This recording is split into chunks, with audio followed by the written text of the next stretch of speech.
Assalamualaikum warahmatullahi wabarakatuh. Bismillahirrahmanirrahim. Alhamdulillahi rabbil alamin.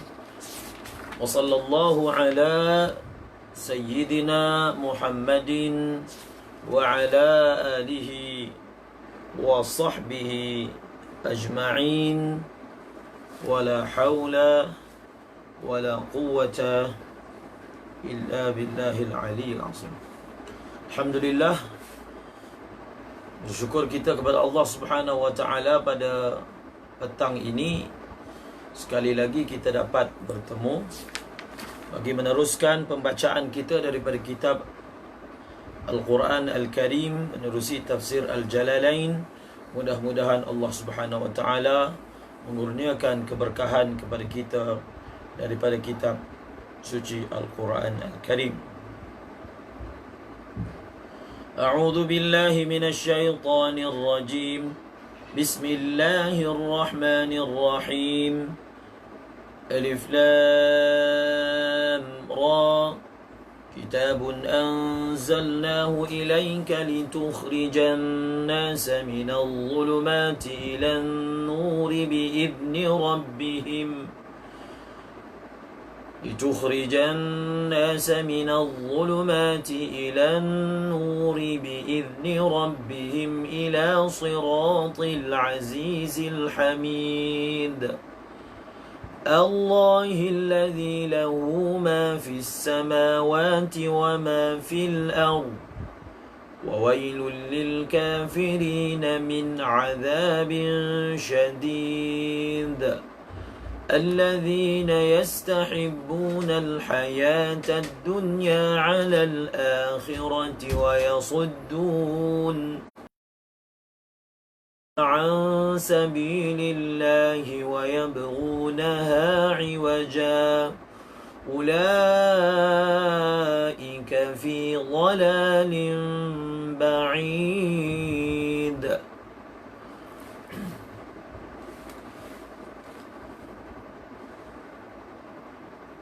Litukhrijan nasa minadh dhulumati ilan nur. Litukhrijan nas. Hari ini pembacaan kita daripada ayat litukhrijan nasa minadh dhulumati ilan nur.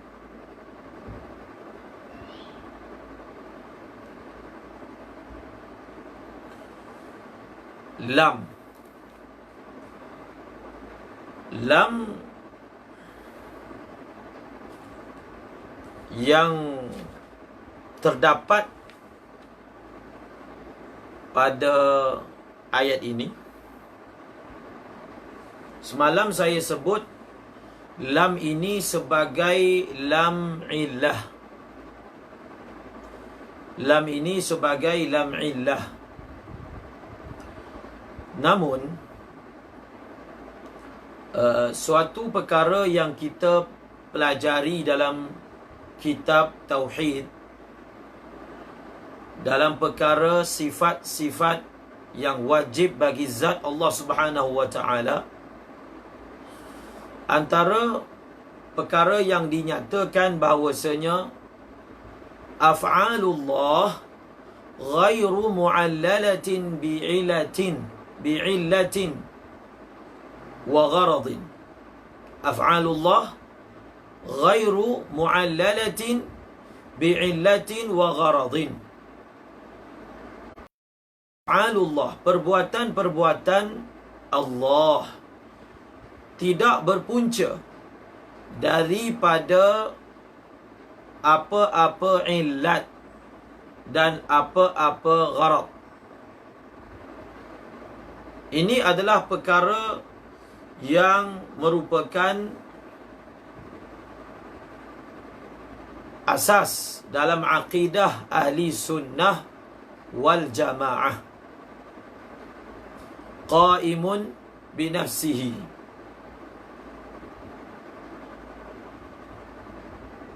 qiyamuhu ta'ala binafsihi, berdirinya Allah Subhanahu wa ta'ala dengan dirinya sendiri. Maka ahlu sunnah wal jamaah mengatakan af'alullah ghairu mu'allalah bi'illah. Adapun Mu'tazilah, mereka mengatakan af'alullah wa ahkamuhu mu'allalatun biri'ayatil masalih. Biri'ayatil masalih. Ini antara akidah yang kita ahlu sunnah wal jamaah berbeza dengan Mu'tazilah. Golongan rationalism yang mengatakan setiap perbuatan Allah, setiap hukum Allah wajib meraihkan maslahat. Mereka yang mempelajari ilmu kalam, ilmu tauhid, sangat mengetahui perkara ini yang dipanggil riayatul aslah. Kalau kita mengatakan Allah boleh memasukkan orang yang buat baik ke dalam syurga, boleh memasukkan bayi yang belum pernah buat jahat ke dalam syurga ataupun belum buat baik ke dalam syurga, mereka mengatakan wajib wajib bagi Allah memasukkan bayi ke dalam syurga, memasukkan orang jahat ke dalam neraka, memasukkan orang yang melakukan kebaikan ke dalam syurga, wajib. Sedangkan akidah ahli sunnah wal jamaah, walaysa syai'un 'ala Allahi yajib, walaysa 'ala Allahi syai'un yajibu, tidak ada sesuatu yang wajib atas Allah. Nampak? Kalau kita tafsirkan lam ini sebagai lam illah, sebenarnya tafsiran itu bersepadan dengan tafsiran ataupun boleh digunakan untuk membantu akidah Mu'tazilah. Oleh kerana itu, Al-Imam Ar-Razi ketika mentafsirkan lam ini, maka kata Imam Razi, lam di sini adalah lamul gharad dan lamul maslahah. Lamul gharad dan lamul maslahah. Ataupun dalam tafsir yang lain disebut sebagai lamul as-sayrurah, lamul hikmah, ataupun lamul aqibah. Lamul aqibah, lamul sayrurah, lamul maslahah, ataupun lamul sabab segi syarak. Apa maksud illah? Maksud illah, contohnya satu perbuatan dilakukan dengan illat ini, maka illat inilah yang memberi kesan mu'athirah kepada mu'allalah. Maka apabila kita mengatakan sesuatu tujuan itulah yang ba'is, yang mendorong Allah untuk buat satu perkara, bermakna perbuatan Allah dikesan oleh selain daripadanya. Sedangkan tidak ada selain daripada Allah yang boleh memberi kesan kepada Allah. Kalau kita mengatakan sebab ilat Allah menciptakan manusia itu, ilat tu maksudnya faktor pendorong ataupun gharadnya, tujuannya adalah supaya ibadat. Ilat ma'lulah dalam ilmu kalam, ilat ini dia menerbitkan ma'lul. Sekira-kira kalau ada ilat, mesti ada ma'lulah, ada mu'allalah. Adakah perbuatan Allah berkait dengan sesuatu selain Allah? Selain Allah memberi kesan kepada perbuatan Allah. Oleh kerana itu, kata Imam Razi, ingat kaedah ni. Kaedah ini saya petik daripada tafsir Ar-Razi. Maka kata Imam Ar-Razi, wa idza sabata bid-dalil annahu yamtani'u ta'lilu af'alillah wa ahkamihi bil-'ilal, thabata anna kulla zahirin ash'ara bihi fa innahu mu'awwalun mahmulun ala ma'nan akhar. Ini boleh dicatat kaedah ini. Kita boleh guna kaedah ini di dalam ayat-ayat yang seumpamanya. Kita muzakarah tafsir Jalalain ini sebenarnya bukan kita ingin fokus kepada surah Ibrahim itu, tetapi kaedah yang saya sebutkan. Kaedah-kaedah itu sebenarnya yang dimaksudkan supaya dengan kita sentuh kaedah-kaedah tersebut akan apa? Kita boleh pakai dalam surah-surah yang lain. Nampak? Untuk surah Ibrahim ini pun, hatta kalau habis Ramadan pun kita tidak mampu untuk menghabiskannya. Sebab itu fokus kepada kaedah yang disebut. Kaedah yang disebut. Itu Ustaz Loman pun dah share ibarat tu. Ini kaedah ni. Semalam pun saya dah sebut tentang kaedah takwil, qanunut takwil. Apabila zahir sesuatu ayat menunjukkan kepada sesuatu makna yang mustahil, maka wajib ditakwilkan, bukan sunat. Wajib ditakwilkan. Apabila sesuatu ayat memberi faham zahir maknanya kepada sesuatu yang mustahil, maka ditakwilkan. Maka begitulah juga di sini kata Imam Razi, anna kulla zahirin. Ini kaedah ni. Anna kulla zahirin ash'ara bihi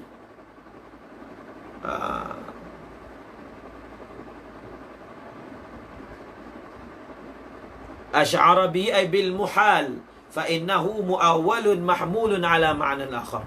Semua makna zahir, ingat kaedah ni, semua makna zahir yang menggambarkan perkara ataupun maksud yang mustahil, maka dia hendaklah ditakwilkan dan ditanggung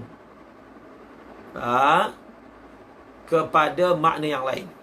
Ini asas kaedah yang menyebabkan ulama telah mentakwilkan ayat-ayat mutasyabihat. Maka justru itu, lam di sini kita boleh kata lam sayrurah, ataupun lam aqibah, ataupun lamul maslahah. Bukan dengan makna ilat yang diterangkan tadi. Ilat dengan makna perkara itulah yang menjadi pendorong, dan bukan juga gharad. Gharad dengan makna Allah buat sesuatu perkara ini supaya Allah nak capai benda itu. Kenapa ulama kalam mengatakan mustahil maknanya adalah gharad, maksudnya adalah tujuan. Sebab apa? Kalau kita kata maksud Allah menciptakan makhluk, gharadnya, tujuannya, kehendak peribadinya, gharad tu maksudnya kehendak peribadinya untuk manusia sembah dia. Maksudnya apa?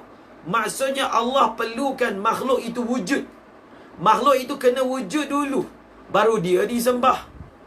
Maksudnya di sini Allah ada sifat perlu, faqir, sedangkan dia mustaghnin an kulli ma siwa.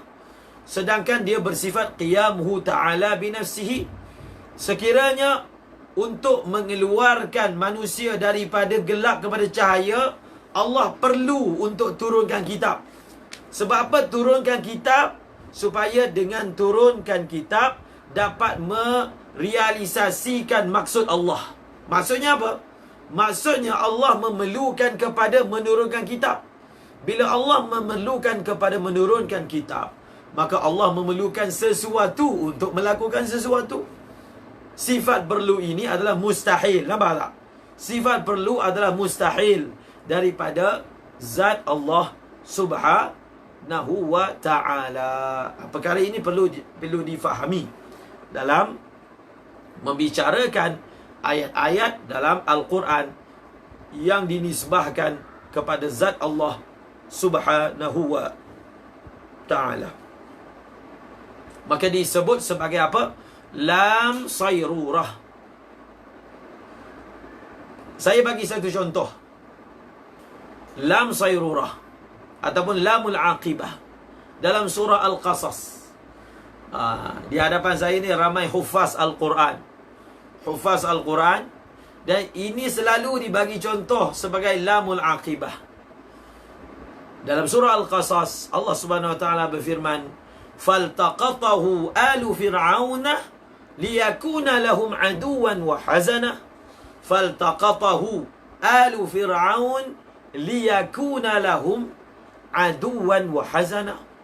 Kalau kita terjemahkan ayat ini, lam itu dengan makna sebab, supaya, maka dia makna dia tak kena. Cuba kita terjemahkan ayat ini. Faltaqatahu alu fir'auna liyakuna lahum aduwan wa hazana. Maka keluarga Fir'aun, orang yang berada dalam istana Fir'aun, telah memungut Nabi Musa. Mereka pungut Nabi Musa itu supaya Nabi Musa menjadi musuh dan sumber kesedihan kepada Fir'aun. Jadi kalau kita terjemah lam itu dengan makna supaya, maka dia sangat bertentangan. Maksudnya mereka kutip tu memang dengan niat supaya, sedangkan mereka pun tak tahu budak yang dikutip itu adalah yang menjadi sumber ketakutan kepada Firaun. Sebab itu, lam itu terjemahan yang betul adalah dengan makna akibah. Akibah. Maka telah memungut akan Musa oleh keluarga Fir'aun. Akibatnya, kemudiannya jadilah Musa itu. Nampak tak? Itu makna akibah itu. Kemudian jadilah Musa sebagai musuh kepada mereka dan sumber kesedihan kepada mereka. Maka begitulah juga di sini. Dan ada juga ulama yang mentafsirkan ayat-ayat yang seumpama ini dengan kaedah apa yang saya sebutkan tadi, maslahat. Maksudnya Allah turunkan kitab ini untuk maslahat manusia. Dengan kitab ini manusia yang dapat maslahat, dapat faedah, bukan Allah yang dapat faedah. Bukan Allah yang dapat faedah, tetapi manusia yang dapat faedah. Manusia yang dapat maslahatnya. Apabila maslahat itu kembali kepada manusia, bukan kembali kepada Allah, maka sahlah diletakkan lam di sini. Sah lam ini diletakkan, kerana faedah itu kembali kepada manusia. Seperti dalam ayat, "Wa ma khalaqtul jinnah wal insa illa liya'budun." Faedah manusia itu beribadat, faedahnya kembali kepada manusia. Maka diletakkan lam ini. Walaupun nampak macam lam gharat, tetapi maslahatnya kembali kepada manusia. Kembali kepada apa? Kepada manusia. Untuk sesiapa yang mahu melanjutkan perbahasan tentang perkara ini,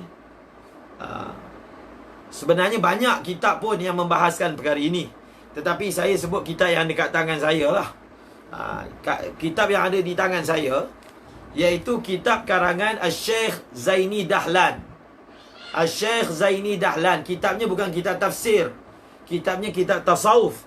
Tetapi ada satu perbahasan tentang perkara ini yang menarik, yang sebenarnya lebih panjang daripada apa yang saya bahaskan, iaitu kitab Taqribul Usul li Tashilil Wusul li Ma'rifatillahi war Rasul.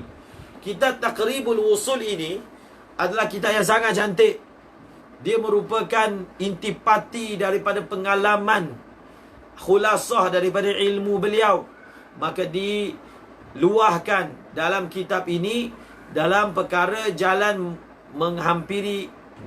manusia menghampiri Allah.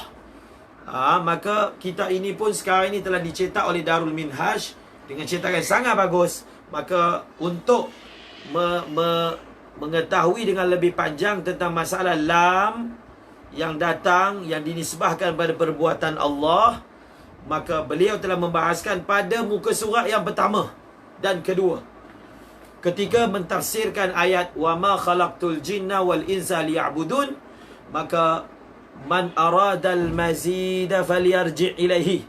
Siapa yang nak lebih boleh rujuk dalam kitab karangan Mufti Asy-Syafi'iyah di Mekah pada zaman beliau, iaitu kitab Taqribul Usul li Tashilil Wusul li Ma'rifatillahi war Rasul. Litukhrijan nasa. Cuba tengok dalam ayat yang lain, kuntum khaira ummatin ukhrijat linnas. Kamu telah dikeluarkan untuk manusia. Dalam ayat ini dikhitabkan kepada Nabi Muhammad, litukhrijan nasa. Kuntum khaira ummatin ukhrijat linnas. Ukhrijat linnas ta'muruna bil ma'rufi wa tanhauna 'anil munkar. Sebenarnya ayat yang seumpama inilah yang menyebabkan dalam usaha dakwah, bahkan ini adalah perkara yang disebutkan oleh ulama dakwah, hatta Habib Umar misalnya, bahawasanya tugas umat Nabi Muhammad sama macam tugas Nabi Muhammad. Kalau Nabi Muhammad litukhrijan nasa, kalau umat Nabi Muhammad ukhrijat linnas. Nampak? Kedua-duanya linnas dan linnas. Cuma daripada segi mas'uliyahnya, daripada segi pahalanya, daripada segi syarafnya memang tidak sama. Tetapi daripada segi bentuk kerjanya, maka perkara yang sama perlu dilakukan oleh umat Nabi Muhammad sallallahu alaihi wasallam. Seperti mana Nabi Muhammad mengeluarkan manusia, mengeluarkan seluruh manusia, maka umat Nabi Muhammad juga mengeluarkan manusia. Dihantar untuk manusia, dikeluarkan untuk manusia. Nampak tak? Antara dua ayat ini. Dalam surah Ali Imran yang kuntum khaira ummah, dengan ayat litukhrijan nasa minal dhulumati. Semalam saya sudah bahaskan tentang An-Nas. An-Nas yang ada di sini memberi makna umum. Dalam usulul fiqh, apabila alif lam masuk ke dalam jamak, masuk ke dalam mufrad, maka dia memberi makna umum. Kalau sesuatu ayat memberi makna umum, maksudnya ayat yang memberi makna umum adalah ayat yang boleh dimasukkan perkataan kul di hadapannya. Kalau ayat boleh dimasukkan perkataan kul, ayat itu umum. Umum kekal atas makna umum. Boleh tak ayat ini sebelum perkataan An-Nas kita masukkan perkataan kul?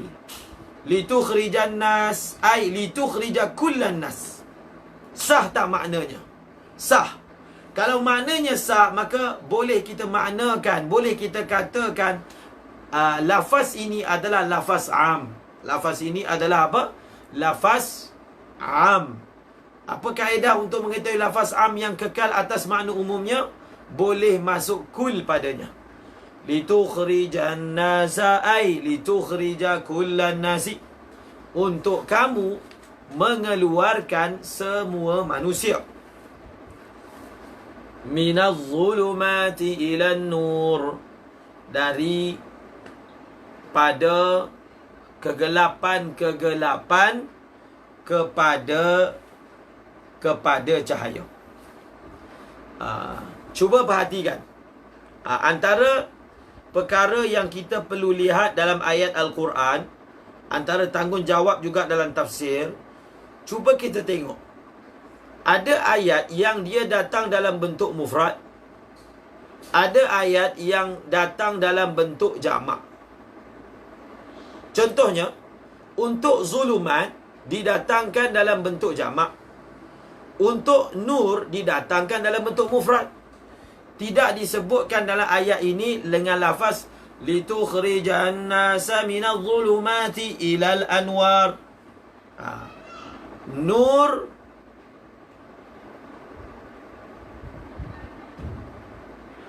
Nur didatangkan mufrad, tidak didatangkan anwar. Zulumat didatangkan jamak, tidak didatangkan mufrad. Mufrad dan jamak yang datang dalam ayat Al-Quran mempunyai makna yang tersendiri. Saya petik daripada perkataan Syekh Mutawalli Sya'rawi. Beliau berkatakan, di dalam ayat ini tidak disebut minaz zulumati ilal anwar, tetapi disebut dengan zulumat jamak, nur mufrad. Sebab apa? Li'anna an-nura wahidun la yata'addad, amma zulumat famuta'addidatun bita'addudil ahwa, zulmatun hadha wa zulmatun hunaka. وحين يخرجنا الحق سبحانه من الظلمات المتعددة حسب أهواء البشر فهذا فضل منه ونعمة لأننا نخرج إلى النور الواحد. Nampak? Sebab apa? Sebab jalan kebaikan ada satu je. Jalan manhaj agama ada satu sahaja. Wa anna hadha, tengok, wa anna hadha sirati mustaqiman fattabi'u wa la tattabi'u subula. Nampak? Wa anna hadha sirati mufrad, wa anna hadha sirati mustaqiman fattabi'uhu wa la tattabi'u subula, jamak, fatafarraqa bikum an sabilih. Maka kata Syekh Mutawalli Sya'rawi, dijamakkan lafaz zulumat kerana zulumat ini ada banyak. Punca zulumat ini ada banyak. Kerana apa zulumat ini banyak? Kerana hawa, kehendak, syahwat itu banyak. Ada zulumat yang berbentuk dosa minum arak. Ada zulumat yang berbentuk dosa cinta dunia. Ada zulumat zina, ada zulumat liwat. Itu semua adalah zulumat. Zulumat yang berbagai. Maka, wahai Muhammad, tanggungjawab kamu untuk keluarkan manusia daripada semua zulumat. Nampak? Bukan hanya separuh zulumat. Maksudnya, bukan hanya satu orang itu dia taubat daripada satu dosa tapi tidak taubat dosa yang lain. Dia keluar daripada satu zulumat tapi masih kekal daripada zulumat yang lain. Litukhrijan nasa minaz zulumat. Keluarkan manusia daripada semua zulumat. Keluarkan manusia daripada semua zulumat. Selain daripada jalan agama Islam, maka dia adalah gelap. Dia adalah gelap. Orang yang berada dalam gelap, maka dia tidak boleh berjalan dengan baik. Cuba kita tengok dalam surah Al-Baqarah, dalam surah Al-Mulk. Afaman yamshi, tengok. Afaman yamshi mukibban ala wajhihi ahda amman yamshi. Cuba tengok dalam ayat surah Al-Mulk. Allah Ta'ala menarik perhatian kita. Cuba kita fikir. Adakah orang yang dia kalau berjalan tersadung atas muka dia, terlungkup atas muka dia? Sebab apa dia ini jalan telungkup atas muka? Satu, sebab jalan dia banyak lubang. Satu lagi, jalan dia gelap. Sebenarnya ayat afaman yamshi mukibban ala wajhi ahda amman yamshi sawiyan ala siratim mustaqim juga memberi isyarat kepada bahawasanya apabila satu orang dia jalan dalam gelap. Apa maksud dia jalan dalam gelap? Dia tidak jalan dengan atas jalan agama.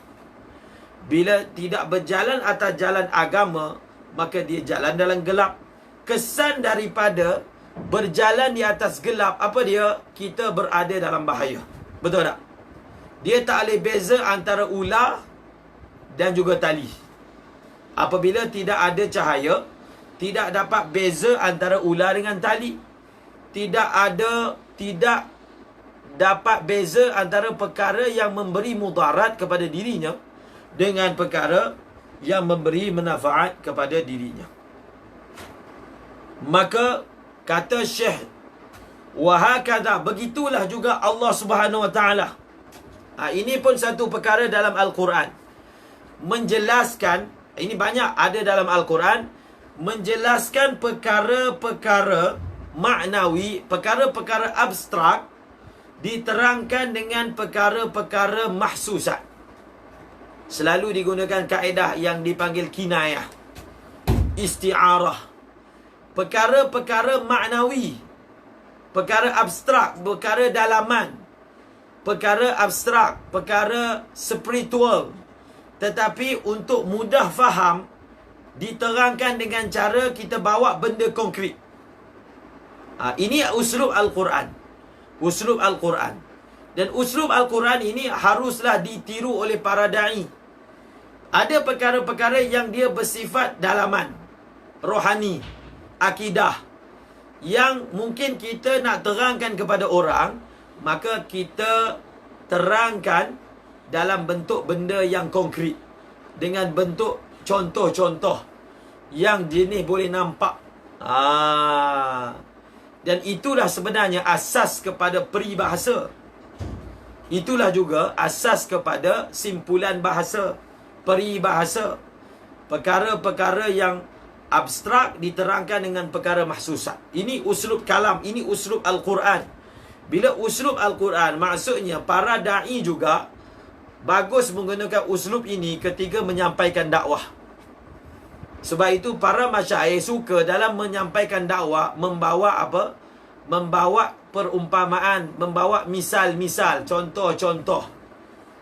Contohnya dalam surah Al-Baqarah, semasa Allah hendak menerangkan bagaimana rupanya akidah ataupun isi dalam orang-orang munafik, maka diterangkan masaluhum kamathalil ladzi istawqada nara falamma adha'at ma hawlahu dhahaba Allahu binurihim wa tarakahum fi zulumatin la yubsirun aw kasayyibin minas sama'i fihi zulumatun wa ra'dun wa barq yaj'aluna asabi'ahum fi adhanihim minas sawa'iqi hadara al-maut. Tengok dalam ayat ini pun ada perkataan au kasayyibin minas sama' fihi zulumatun.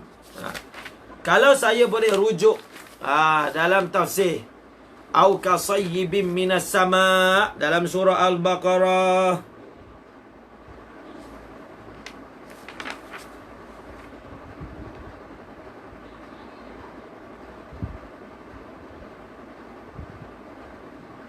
tengok. Nampak? Dia kalau kita belajar tafsir ni, yang cantiknya kalau kita boleh kaitkan antara ayat-ayat yang lain. Jadi bila ada ayat-ayat yang lain yang saya bawa, maka ayat itu harus dicatat. Kita menggunakan kaedah juga at-tafsir Quran bil Quran. Cuba tengok. Dalam ayat ini zulumat maksudnya apa? Tengok. Dalam tafsir Jalalain, zulumat itu maksudnya kufur. Cuba tengok dalam surah Baqarah. Au kasayyibin minas sama'i fihi zulumatun wa ra'dun wa barq. Apa kata pengarang Jalalain? Zulumat itu maksudnya adalah kufur. Sama. Zulumat itu dalam surah Al-Baqarah maksudnya juga adalah kufur. Zulumat dalam surah Ibrahim juga maksudnya adalah perkara yang kufur. Perkara yang kufur. Banyak sebenarnya dalam ayat-ayat Al-Quran yang sesat ini digunakan perkataan gelap, dan hidayat ini digunakan perkataan cahaya. Nabi itu sendiri digunakan perkataan sirajan munirah. Siraj, munir. Bahkan Nabi itu sendiri adalah cahaya. Nabi itu sendiri adalah cahaya. Sebenarnya kalau kita nak tafsirkan bahawasanya Islam ini adalah cahaya, kita boleh tafsirkan dengan tafsir yang panjang, dengan mengambil apakah rahsia dalam cahaya. Apa beza orang duduk dalam cahaya dengan orang duduk dalam gelap. Saya selalu bagi contoh. Orang yang tak ada cahaya iman ini, dia sampai tak boleh beza antara Tuhan dengan lembu. Dia tak boleh beza.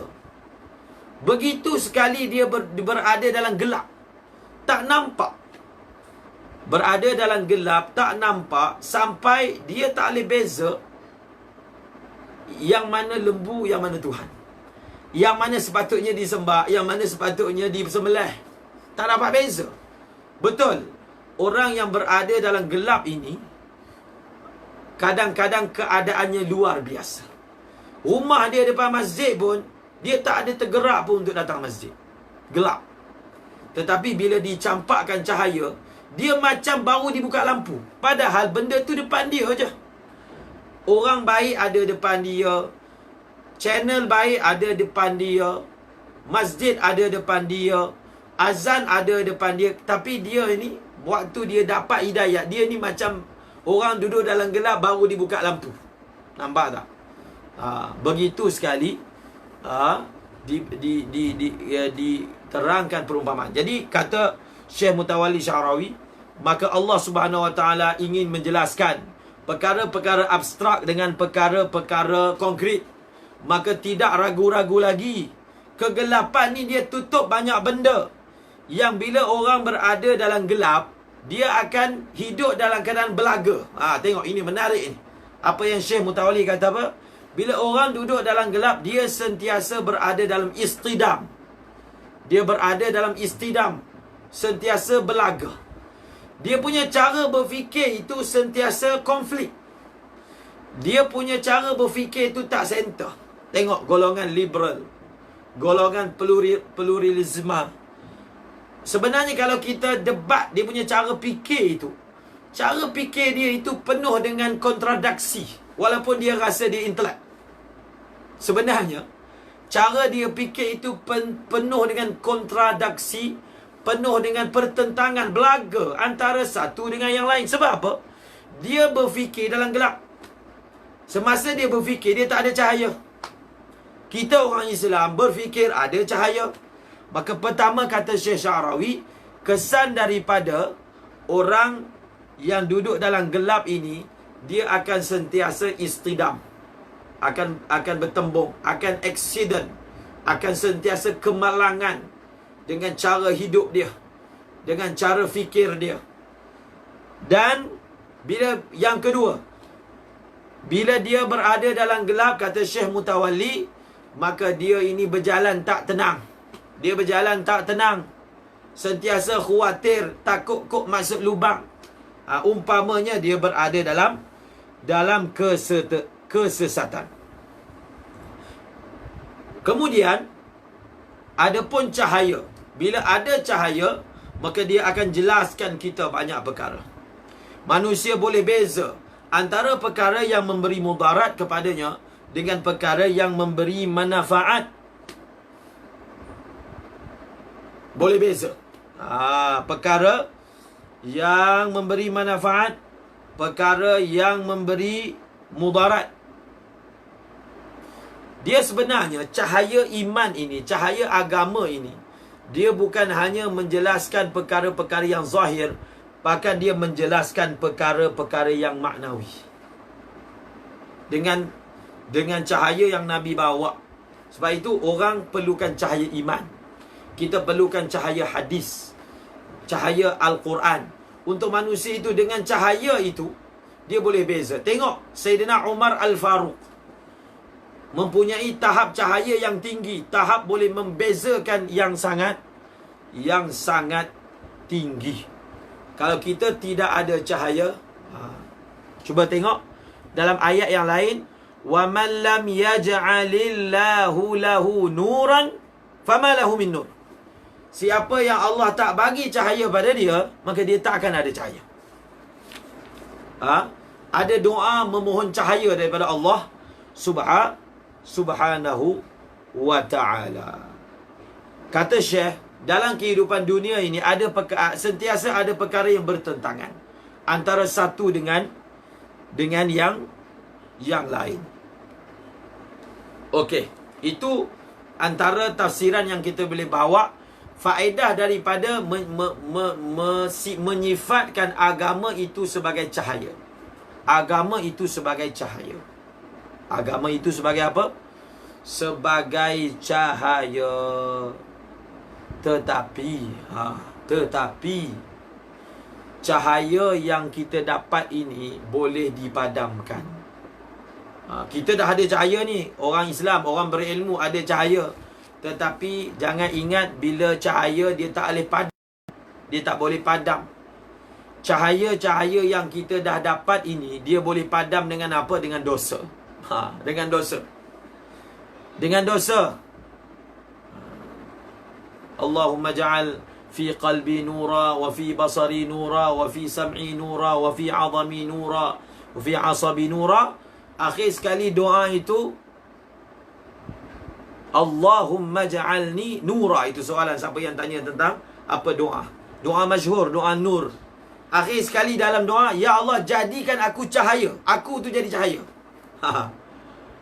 Mula-mula kita minta, ya Allah bagilah aku cahaya, cahaya, cahaya, cahaya. Akhir sekali bagilah aku ni jadi cahaya. Aku ini jadi cahaya. Sebab itu amalan agama itu ada cahaya. Allah yang mengatakan cahaya. Susuk tubuh yang menjadi sumber cahaya lagi bercahaya. Sebab itu salah satu daripada nama Rasulullah adalah Nur, cahaya. Cahaya. Orang yang penuh limpahan cahaya dalam diri dia, dia akan dilihat dalam alam kasyaf bercahaya dan bercahaya. Bercahaya. Dia ada cahaya wudu, dia ada cahaya solat, ada cahaya. Nampak tak? Dalam alam misal, semua amal adalah cahaya. Amal akan bawa cahaya, dosa akan bawa gelap. Dosa akan bawa gelap. Apa kata Imam Malik kepada Imam Syafi'i? Wahai anak, sesungguhnya dalam hati kamu ada cahaya. Janganlah kamu padam cahaya itu dengan dosa. Jadi agama adalah cahaya. Yang boleh padam cahaya itu adalah dosa. Sebab itu ada orang yang mula-mula dapat cahaya, kemudian cahaya itu terpadam. Ada orang yang mula-mula duduk dalam gelap, dia dapat cahaya, terus mendapat cahaya. Bukan sekadar dia dapat cahaya, dia boleh mencahayakan orang lain. Ada beza orang yang dapat cahaya dengan ada beza orang yang memberi cahaya. Orang yang memberi cahaya, Rasulullah sirajan munira. Quran disifatkan sebagai munir, menjelaskan. Rasulullah disifatkan sebagai munir, menjelaskan. Dan itu jugalah rahsia tafsiran ayat Al-Quran dalam surah An-Nur. Allahu nurus samawati wal ard. Apa maksud Allahu nurus samawati wal ard? Allah yang mencahayakan. Apa maksud dia? Mencahayakan, satu, memberi cahaya zahir. Allah adalah cahaya dengan makna tanpa cahaya Allah maka tidak wujudlah alam. Itu juga satu tafsiran. Allah adalah cahaya yang menerangkan, maksudnya mencipta perkara-perkara yang menerangkan langit dan bumi. Dan Allah Subhanahu Wa Taala menciptakan cahaya. Kalaulah pada bumi yang jamid ini pun Allah Taala mencipta cahaya, maka kita yang hidup ini pun Allah Subhanahu Wa Taala akan mencipta cahaya. Jadi amal adalah cahaya. Boleh dilihat di muka orang yang ada semayang tahajud, cahaya tahajud. Orang yang diberi basirah, dia boleh nampak cahaya. Jadi cahaya ni bukan cerita dongeng. Memang ada orang yang dia ada limpahan cahaya, sehingga dia ini kalau nampak dia adalah cahaya. Ada syair yang mengatakan Rasulullah ini, yang Mustafa tu kan, qamarun walam yakun lahu zillun bal kana nurah. Rasulullah itu tidak ada bayang, sebab Rasulullah itu adalah cahaya. Kalau hendak ditafsirkan cahaya ini terlalu panjang, tetapi cukup memberi faham bahawasanya agama ini adalah cahaya. Tak ada cahaya maka kita akan sesat. Yang memadamkan cahaya adalah apa? Dosa. Apakah contoh ayat Al-Quran yang bahawasanya dosa akan memberi titik hitam? Siapa boleh bagi? Siapa boleh bagi? Saya belajar satu perkara dengan ustaz saya. Kalau kita belajar kitab fiqh ke, kitab apa ke, kalau ada perkataan-perkataan yang ada perkataan seumpama dalam ayat Al-Quran, kita akan minta pelajar, apakah ayat Al-Quran yang mana ada datang dengan perkataan ni? Apa tujuannya kita buat begitu? Supaya walaupun kita belajar fiqh, tapi kita ada kaitkan dengan Quran.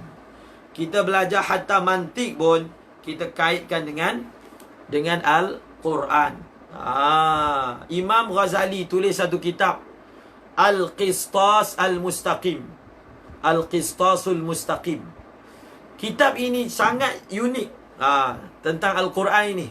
Imam Ghazali membuktikan kaedah-kaedah syakal-syakal tu, kaedah-kaedah kias yang dalam mantik itu boleh diistimbatkan daripada ayat Al-Quran.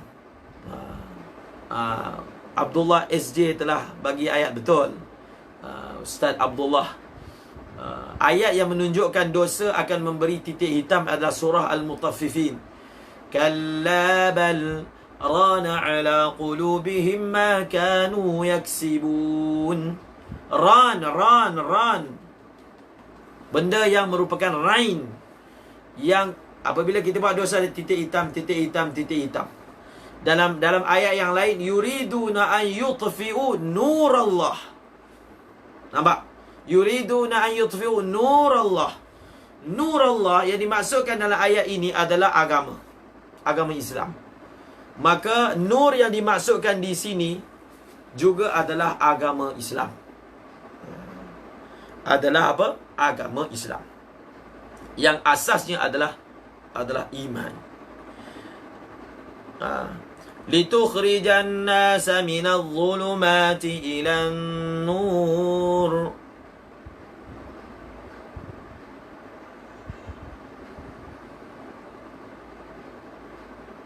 Al-iman bi'izni rabbihim ila siratil azizil hamid. Kalau gelap itu kufur, kalau cahaya itu iman. Iman adalah cahaya.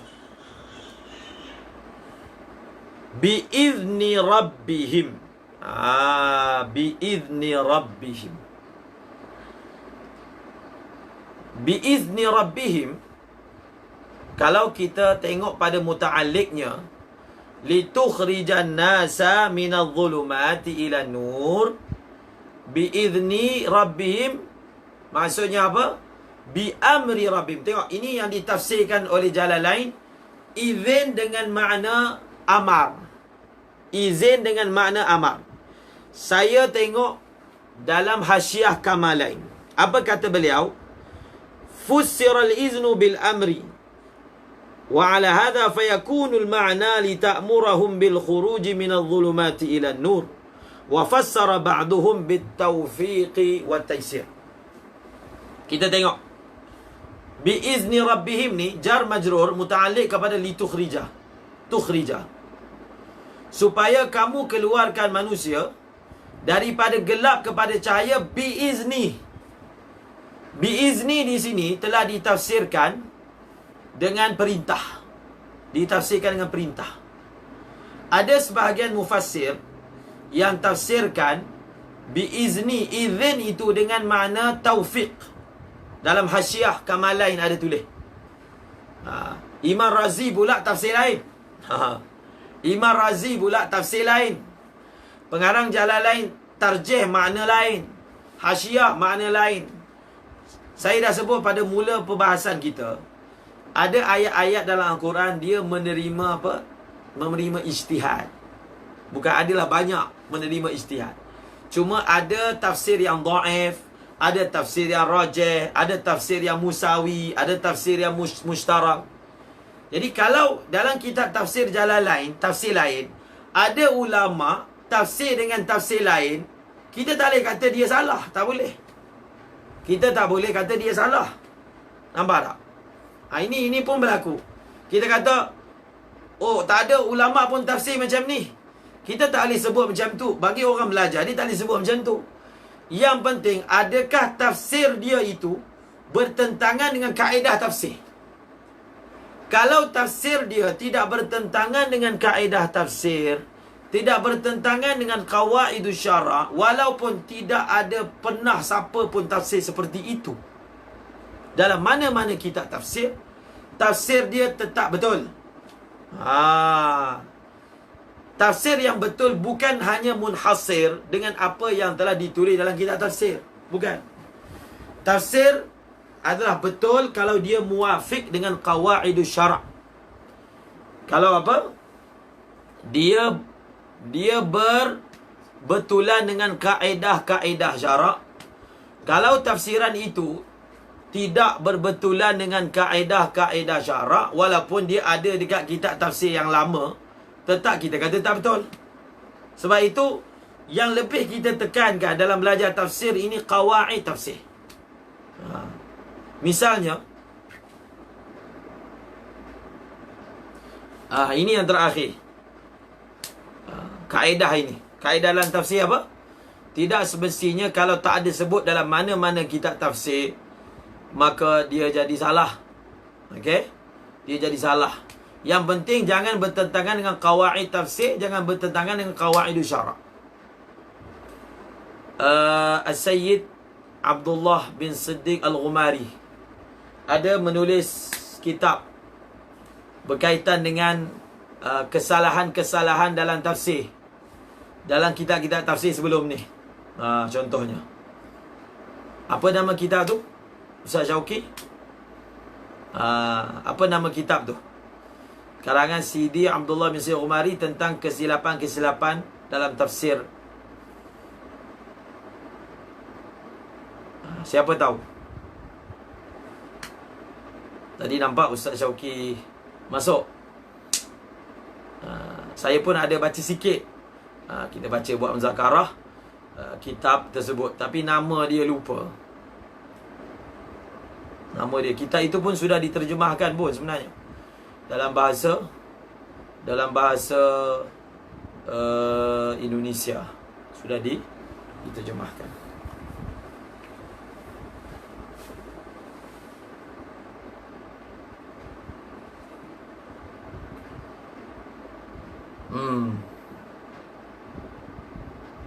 Maka kita tafsirkan.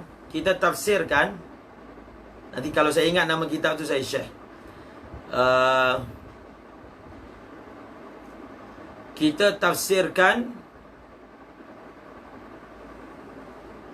tu bid'ut tafasir. Ni ramai ni anak murid Syekh Mahmud pun ada rasanya ni. Bid'ut tafasir, betul. Bid'ut tafasir.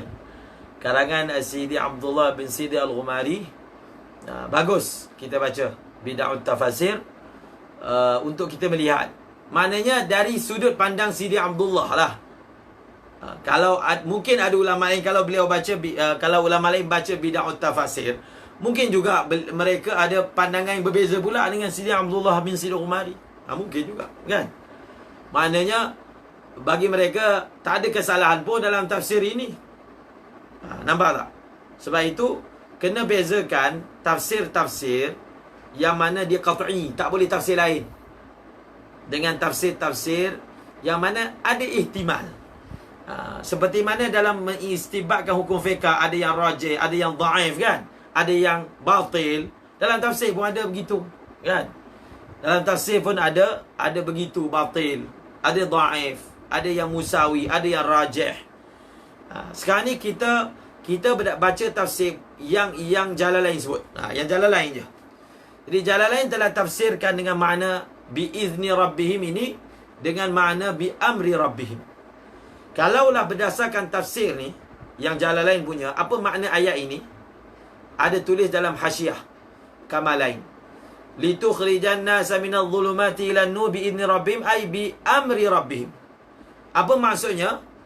Jadi dia punya tafsiran dia lita'murahum bi ikhrajin nas. Kita akan tafsirkan begini. Kitab yang kami telah turunkan kepadamu wahai Muhammad, supaya lita'murahum bil khuruj, supaya kamu memerintahkan manusia untuk keluar.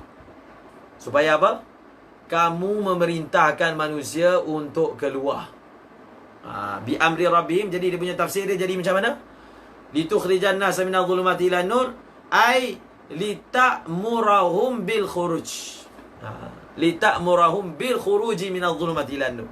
Maksudnya kamu ni wahai Muhammad, tugas kamu adalah suruh manusia keluar daripada gelap. Kalau kita tengok cara mufassir ini tafsir, zahirnya ditafsirkan begini untuk mengelakkan daripada iskal. Mungkin akan ada iskal bahawasanya Nabi tidak ada kuasa untuk keluarkan manusia. Yang boleh keluarkan manusia daripada gelap ni Allah aja. Nabi hanya apa? Memberi petunjuk. Itu sebenarnya rahsia biizni rabbihim ini ditafsirkan dengan bi amri rabbihim. Nampak? Bi amri rabbihim dengan mana? Kamu suruh manusia keluar. Wahai manusia, jangan buat gini, jangan buat begini. Maksudnya semua perintah Nabi untuk apa? Manusia keluar. Adapun mengeluarkan manusia, itu bukan kuasa Nabi. Itu luar daripada ikhtiar yang Nabi boleh buat. Yang Nabi boleh buat adalah menyuruh sahaja. Cantik. Tafsir ini juga cantik. Maka dia relate dengan ayat-ayat yang apa? Innaka la tahdi ila siratim mustaqim. Innaka la tahdi man ahbabta walakinna Allah yahdi man yasha. Innaka la tahdi man ahbabta walakinna Allah yahdi man yasha. Siapa yang pernah belajar kitab Syarah Tahzib? Ada? Siapa orang Syarah Tahzib kat sini? Ni geng-geng Syarah Tahzib. Ustaz Majid ada, Ustaz Abdul Rahim Yahya ada. Ini biasa belajar kitab mantik itu, Syarah Tahzib. Syarah Tahzib. Ini antara perbahasan famous. Siapa yang belajar di Sri Petaling, kebanyakannya belajar dengan Maulana Husnul Hizam, Syekh Mantik. Jadi Ustaz Sofian pun ada. Ini perbahasan masyhur yang kita akan belajar mula-mula dalam mukaddimah Syarah Tahzib. Hidayat dengan makna ira'atut tariq, al-isal ilal matlub. Ustaz Azizan pun ada, Ustaz Abdul Quddus pun ada. Apa kita belajar? Ira'atut tariq. Yang kedua, al-isal ilal matlub. Jadi siapa yang pernah belajar, dia akan menggamit kenangan. Kenangan belajar Syarah Tahzib. Min haisu huwa kaka. Itu pun memori tu. Huwa kaka. Huwa kaka, ringkasan. Huwa kadzalika. Jadi ada pelajar dia tak tahu ini rumus, jadi dia baca huwa kaka. Huwa kadzalika. Jadi dalam perbahasan kita akan belajar bahawasanya kalau ayat innaka la tahdi man ahbabta yang dinafikan dalam la tahdi man ahbabta ini, yang dinafikan adalah apa? Al-isal ilal matlub. Yang diisbatkan dalam ayat innaka la tahdi adalah ira'atut tariq. Kaedah tafsir juga ni. Ada ayat Allah mengisbatkan Nabi memberi petunjuk. ada ayat Allah menafikan. Jadi macam mana kita nak jamakkan antara dua ayat ini? Maka dengan kita mengatakan al-hidayah yang diisbatkan dengan makna ira'atut tariq, yang dinafikan adalah al-isal ilal matlub. Nampak? Maka tidak ada ta'arud dan kontradaksi antara dua ayat ini. Al-isal ilal matlub maksudnya Nabi ini tidak boleh menyampaikan orang kepada hidayah. Tak boleh. Itu kuasa Allah. Yang Nabi boleh buat, innaka latahdi, kamu boleh memberi, menunjukkan, bagi tahu ini baik, ini buruk, ini bawa syurga, ini bawa neraka. Dan tafsir ini juga kita pakai dalam surah Yasin. Yasin wal Quranil Hakim, innaka ala sirat. Apa ayat dia? Yasin wal Quranil Hakim, innaka la minal mursalin ala siratim mustaqim. Apa ayat dia? Dalam surah Yasin, litunzira qauman ma unzira aba'uhum. Litunzira qauman ma unzira aba'uhum. Jadi ayat dalam surah Kahfi nampak? Liyunzira ba'san, litunzira qauman, nampak? Litunzira qauman, liyunzira ba'san. Ini kan semua tugas Nabi. Nampak tak tugas Nabi ni Bashir dan Nazir. Sebenarnya Bashir dan Nazir inilah yang menterjemahkan makna memerintahkan manusia keluar daripada gelap kepada cahaya. Nampak? Jadi kita kaitkan antara satu ayat dengan ayat yang lain. Allah sebut dalam ayat yang lain, Nabi ini tugas dia beri berita gembira, beri berita ancaman. Dalam surah Yasin, litunzira ba'san, litunzira qauman, kamu memberi peringatan. Tugas pendakwah ini bagi peringatan. Sebab itu dalam ayat yang lain Allah ingatkan, kamu ni wahai Muhammad bukan diwakilkan. Wa ma anta alaihim bimusaitir, wa ma anta alaihim biwakil. Ayat-ayat ini memberi petunjuk, ingatkan kepada pendakwah. Kita buat dakwah ni jangan kita rasa kita boleh keluarkan manusia. Kita tak boleh. Kita tak boleh. Iktikad tak boleh. Tetapi kita buat usaha seolah-olah kita boleh. Itu dia. Selalu disebut dalam bayan kan. Kita buat dakwah dengan jangan adalah hati kita rasa kita boleh bagi hidayat. Tak boleh. Allah saja yang boleh bagi hidayat. Tetapi kita buat usaha seolah-olah kita yang boleh bagi hidayat. Maka dengan keterangan ini, maka dia lebih menjelaskan Allah Ta'ala walaupun yang mengeluarkan manusia daripada gelap kepada cahaya Allah, tetapi Allah muliakan Rasulullah dan semua para pendakwah seolah-olah mereka lah yang keluarkan manusia daripada gelap. Atas seolah-olah itu mereka diberi pahala. Nampak? Seolah-olah mereka, sebenarnya Allah yang buat. Begitu rahimnya Allah pada kita. Benda yang dia buat, dia nisbahkan kepada kita, dan dia bagi pahala pula atas perkara yang sebenarnya Allah yang apa? Yang melakukannya. Wallahu a'lam bissawab. Wa ilaihil marji'u wal ma'ab. Semoga Allah Subhanahu Wa Taala beri kepada kita faham Al-Quran. Jadikan kita ini hafiz Al-Quran. Jadikan anak-anak zuriat kita hafiz Al-Quran. Pencinta Al-Quran, penghafal Al-Quran, pengamal Al-Quran, dan orang yang menyampaikan Al-Quran. Wallahu a'lamu bissawab. Wa ilaihil marji'u wal ma'ab. Kita tutup dengan bacaan syair dan merupakan doa juga. Kalamun qadimun la yumallu sama'uhu, tanazzaha an qawlin wa fi'lin wa niyati, bihi ashtafi min kulli da'in wa nuruhu dalilun liqalbi inda jahli wa hayrati.